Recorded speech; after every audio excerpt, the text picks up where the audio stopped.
Quando a gente encerrar essa primeira parte da disciplina, a gente vai falar hoje sobre caracterização de códigos, caracterização das matérias-primas. Então, a gente viu a parte de obtenção. Ele começou com o processamento geral, viu a parte de obtenção das matérias-primas naturais, que a obtenção é mais o processamento, é mais o beneficiamento, a preparação da matéria-prima, viu a parte de síntese de matérias-primas cerâmicas. Então, depois da obtenção, para entrar no processo de fabricação é necessário caracterizar, estudar esse material, saber o que foi obtido se a matéria-prima foi natural, como foi obtido, como foi preparado, as consequências do beneficiamento da preparação, ou se ela foi obtida por método de síntese, qual o comportamento desse material, quais as características desse material. Então, toda a parte de caracterização da matéria-prima, do pó, a gente não vai falar da caracterização do produto final. Uma coisa é a caracterização do pó, da matéria-prima, para a etapa seguinte do processo de fabricação. Outra coisa é a caracterização do produto final, o material depois do processado, que também são algumas das técnicas, vai coincidir, tem técnicas que coincidem, tanto do pó quanto do produto final. Mas hoje a gente vai ver apenas a parte de caracterização da matéria-prima do pó, certo? Então, na aula passada a gente apresentou essa tabela, onde tem as características desejadas de uma matéria-prima cerâmica, principalmente quando se trata de fabricação de cerâmicas avançadas. Então, os requisitos do material, tamanho de partícula fina, distribuição do tamanho de partículas monomodal sujeito, tudo isso você já tem aí. Forma da partícula, esférica, estado de aglomeração, não aglomerado, ou se aglomerados moles, composição química, que interessa ter alta pureza, e composição de fase. Então, quando a gente fala de características do pó, essas principais características, é isso que a gente vai ver hoje, essas características, como vão ter esses resultados a partir de uma caracterização de um material. Então, antes de mais nada, o que é a caracterização do pó? O ato de caracterizar o pó. Então, o ato de caracterizar o pó é mostrar o seu caráter, a diferença entre pós, entre diferentes características do pó. Então, é um estudo que é feito por várias técnicas. Uma única técnica não é capaz, apenas uma única técnica, de caracterizar um pó. Normalmente essas técnicas elas são feitas em sequências, onde cada uma vai ter um resultado bastante específico. O conjunto das técnicas que vai ser responsável pela caracterização do pó, certo? Então, por que caracterizar um pó? Então, isso aí a gente já vem falando, quando falou de obtenção da matéria-prima, quando falou da preparação da matéria-prima. Então, a matéria-prima, o pó cerâmico, para ser processado, ele necessita ter características necessárias, adequadas ao processamento. Então, primeiro a gente vai pensar no material de partida, na qualidade desse pó e sua relação com o processamento, tanto na etapa de conformação, na etapa de sintetização, se vai fazer moagem a úmido, se vai trabalhar com a suspensão, material de suspensão. Então, o pó tem que ter as características de processamento e também as características para o controle da microestrutura final do material. Então, a caracterização do pó, a gente pensa sempre no processamento que vai ser dado naquele pó e na microestrutura final do material. Então, é muito importante Não adianta só preparar o pó, não adianta só a obtenção do pó, mas a etapa de caracterização é fundamental, seja no processo industrial, seja no processo de laboratório, para ter a característica finais do material e de processamento. Então, essas técnicas de caracterização, elas são agrupadas, são divididas em grupos. Então, as principais técnicas de caracterização são caracterizações físicas do pó, caracterizações químicas, que é relacionada com a composição química e a composição de fase do material, e as características superficiais, ou características de superfície do pó. Ou seja, a morfologia do pó também é importante. É uma importante técnica de caracterização do pó. Então, essas características de superfície, que também é importante ter a característica superficial do material final lá, mas a característica do pó em si também é fundamental. A morfologia do pó, como esse pó ele foi produzido, quais características dele. Então, dentro das características físicas, as principais técnicas, é impossível a gente relacionar dentro do processamento cerâmico a todas as técnicas de caracterização, mas essas são as mais importantes, as mais utilizadas quando vai se caracterizar uma matéria-prima cerâmica, certo? Então, com relação às características físicas, tem tamanho e distribuição de tamanho de partículas. Então, uma coisa é estudar o tamanho da partícula, o tamanho médio da partícula.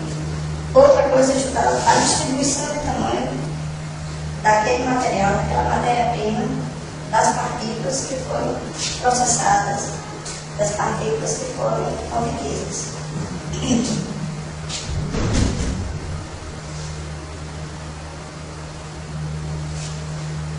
Outra característica física bastante importante é a forma como as partículas elas são constituídas. Então, o formato da partícula. Então, a gente na primeira slide lá, a gente vinha falando, o desejado é ter partículas esféricas, ou quanto mais próximas esféricas. Mas nem sempre isso é possível. Então, como obter a forma da partícula, como caracterizar a forma da partícula. Então, como a gente vai ver, tem muitas técnicas de caracterização que não é nada fácil de ser identificado o material. Então, por isso que muitas vezes uma técnica complementa outra. A história de aglomeração, as partículas estão aglomeradas ou não. Então, o desejado é não ter partículas aglomeradas ou partículas ser aglomerados para a área superficial, relacionada com o tamanho da partícula. Então, normalmente, quando se faz determinação da área superficial do pó, determina-se também o tamanho da partícula. Então, você faz sempre uma relação entre área superficial e tamanho de partícula. E a última característica física é com relação à porosidade ou densidade da partícula. Então, como a gente vai ver na sequência, a partícula, elas nem sempre são partículas sem porosidade, quase sempre tem poros entre partículas, que são características, muito características no processamento cerâmico. Com relação às características químicas, composição química e de fase, então na composição química, às vezes se deseja olhar os elementos que tem em maioria, a maioria de uma amostra, a composição química daquele material, ou elementos minoritários e menor quantidade, ou até mesmo traços. Então, por exemplo, se eu não quero que o meu material tenha uma determinada composição, uma determinada fase, por exemplo, composição de fase química, eu posso determinar especificamente, através de uma análise química, se o material tem ou não aquele determinado elemento. Então, a composição química normalmente ela envolve esses três elementos de faixas majoritárias e até elementos em pequenas quantidades ou traços que são frações abaixo de 0,1%. Com relação às fases, primeiro, determinar se o material tem cristalinidade ou não, se o material é cristalino ou não. Então, essa é a primeira característica. E quase sempre, quando se processa um pó, você já sabe que o determinado pó vai ter um arranjo cristalino ou não. Mas também é necessário ter esse resultado. E o tipo de estrutura cristalina. Se cristalino, qual o tipo de estrutura que vai prevalecer aquele pó, aquela matéria preta. Então, nas matérias-primas sintéticas, é bem mais fácil de se obter uma aplicação de raio-x, de se estudar e fixar os tipos, as fases que apresentam aquele material. Mas quando o material é de composição natural, por exemplo, com argila, a gente vai ver que não é tão fácil. Por quê? Porque as fases que o material tem, as fases que a gente viu, os tipos de argila minerais, os tipos de minerais não argilosos, então tudo isso está presente no argila. E tudo isso, quando for feito uma deflação de raio-x, que é o que vai dar a composição de fase do material, são muitas fases. Então, a indexação desses vídeos não é uma tarefa tão fácil. Quando se trabalha com matérias-primas sintéticas, por exemplo, eu vou obter o carneiro de silício. Então, eu tenho o carneiro de silício, eu vou indexar aquela fase. Praticamente vai aparecer aquela fase, ou duas fases, no máximo aparece. Então, é fácil de indexar. E o DRX também, além das fases que ele vai, da estrutura cristalina que ele vai mostrar, pode mostrar também a composição de fase e tamanho de cristalino, que é outra questão que a gente vai ver também mais na frente. Então, através de uma deflação de raio-x, você pode ter alguns resultados em relação à caracterização do material do pó. E as características superficial e superfície da amostra, basicamente, é analisar a amostra através de um equipamento óptico ou eletrônico. Então, o pó, do mesmo jeito que a gente faz com o material final, analisar a microestrutura do material, a gente pode analisar a morfologia do pó. Então, se coloca o material em microscópio, seja ele óptico ou eletrônico, e analisa a morfologia, como foi formado aquele pó através de uma preparação de maciço. Okay? Então, essa parte aí, essa tabelinha, resume o que a gente vai ver hoje aqui. Não vou falar características superficiais, eu já falar até aqui, até quatro fases. E essa aqui é quando a gente for ver mais na frente a parte de composição final, eu dou um foco para a morfologia de partículas.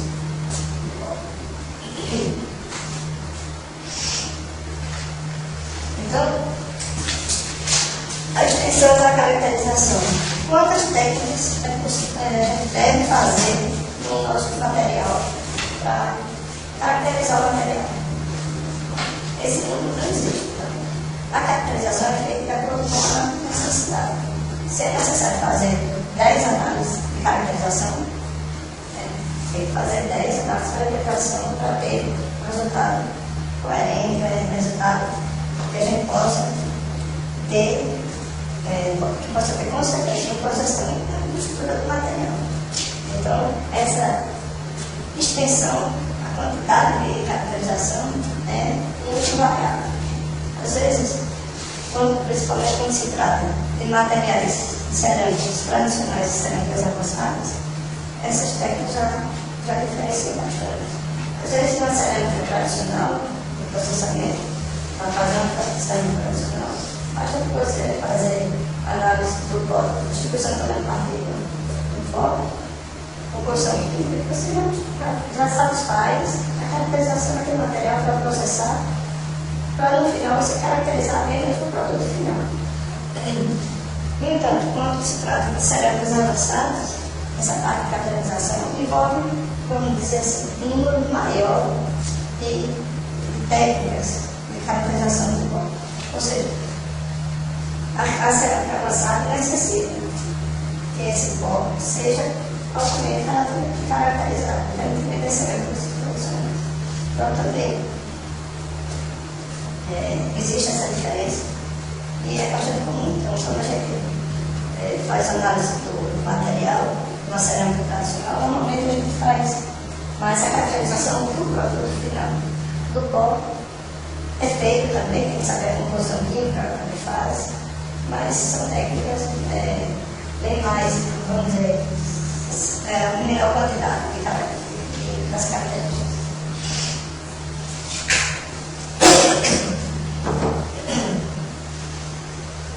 Em aulas passadas, a gente falou rapidamente sobre tipo de coisa. Então, quando vai se caracterizar um pó, a gente tem que saber o que a gente está caracterizando. Não adianta só colocar o material no equipamento ou fazer uma técnica de caracterização, sem a gente conhecer previamente o tipo de pó. Ou durante a caracterização, identificar o tipo de pó que foi produzido, que foi sintetizado. Então, os pós, existe essa classificação, que é a classificação mais comum, que classifica os pós em partículas primárias, aglomerados, partículas, grânulos, flóculos, colóides e agregados. Então, são sistemas bastante diferentes que vão apresentar características diferentes no processamento.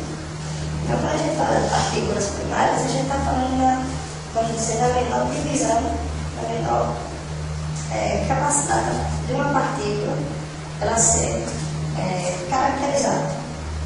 Então, são partículas, são unidades praticamente bastante reduzidas.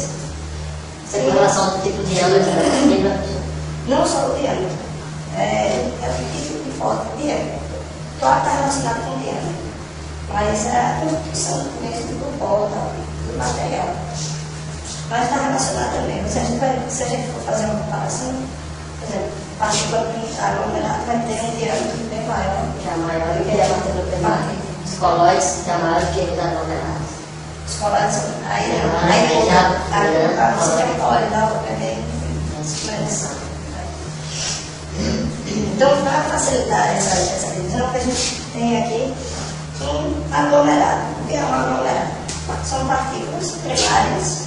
Aglomerados são partículas primárias unidas por uma força de ligação física. Então, nesse aglomerado, que é isso aqui tudo, a gente tem no aglomerado as partículas primárias, no caso aqui são partículas primárias policristalinas. Então, quando vocês forem ver parte de fração de raios-x, quem já teve você não vai ver um policristal, apenas consiste em materiais. Você deve ver essa parte.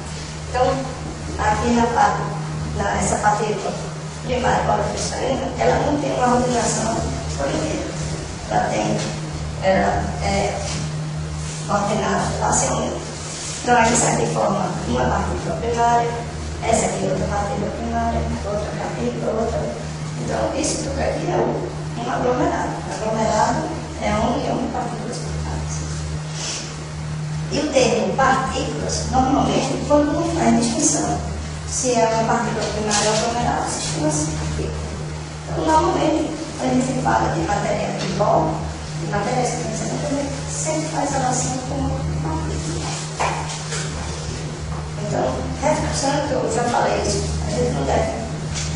Toda vez, sempre que a gente se refere ao material antes de ser processado, a obtenção do material, a síntese do material, o material, no caso do material cerâmico, ele não foi processado, não foi sintetizado, a gente se refere a partir do momento que ele é sintetizado, o material já o material final lá, o que a gente vai analisar no estudo não é só mais partículas. As partículas elas já se interagiram, já mudou característica. Então, o produto final da costura é o grão. Não é trabalhado nem com grânulo, que é outra coisa. Sabe? Então, lá no final, na estrutura, a gente não analisa mais partícula. Na estrutura final do material, a gente vai analisar grão, tamanho de grão, contorno de grão, e assim sucessivamente.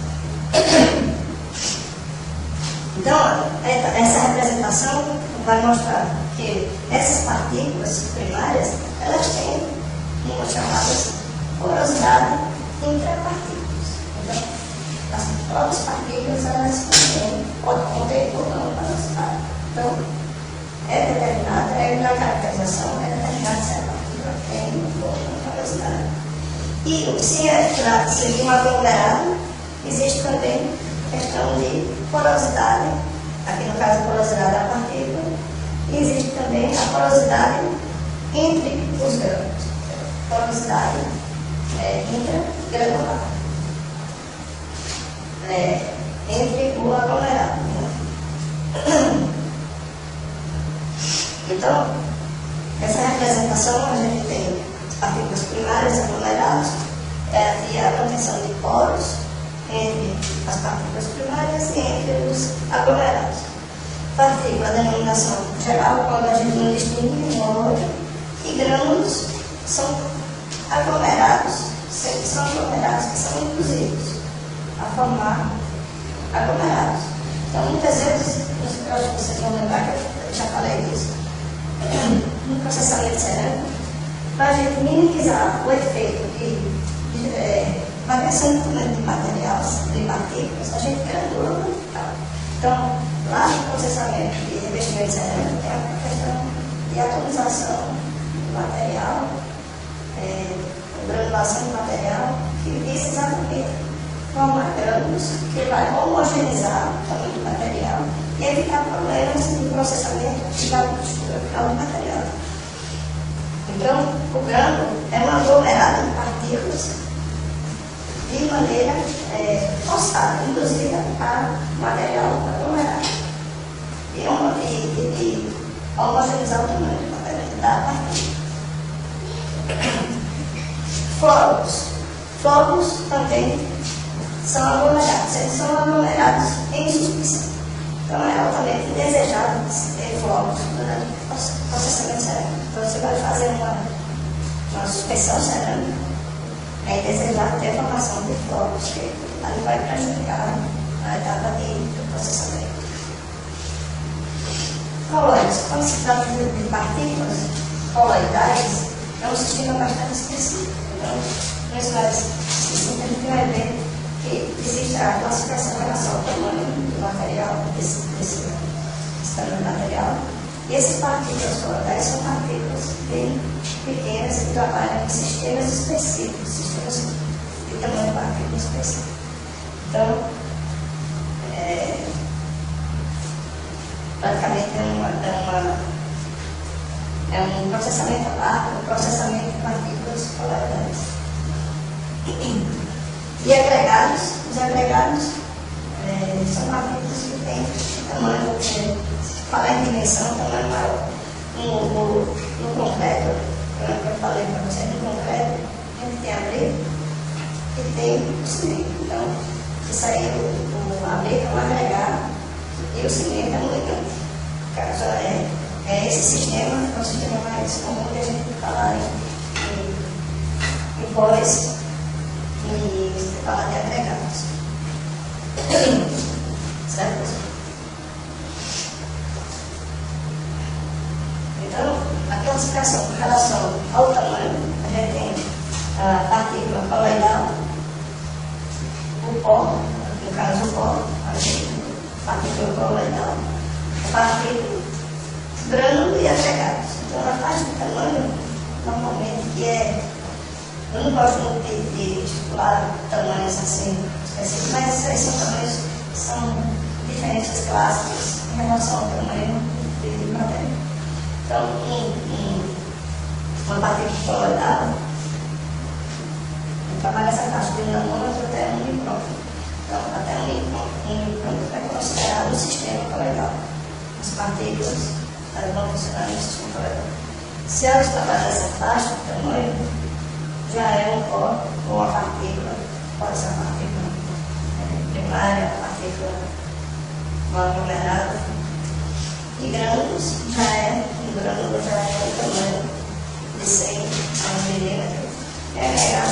dele. Então, existe uma classificação com relação ao tamanho do bloco. Tamanho da partícula.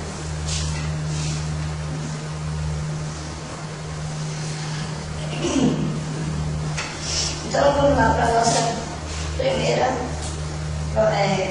característica física. Primeira parte das características físicas, depois características químicas e de fase. A primeira característica física é com relação ao tamanho de partícula, o tamanho da partícula. Primeiramente, a importância, que a gente vinha falando aqui, a importância de se ter a característica de tamanho. Então, é um requisito fundamental, tanto no processamento como na propriedade final do material. Certo? Com relação ao processamento, o tamanho da partícula ela vai influenciar no transporte do material. Esse material vai passar por várias etapas do processamento. Então, o tamanho da partícula influencia.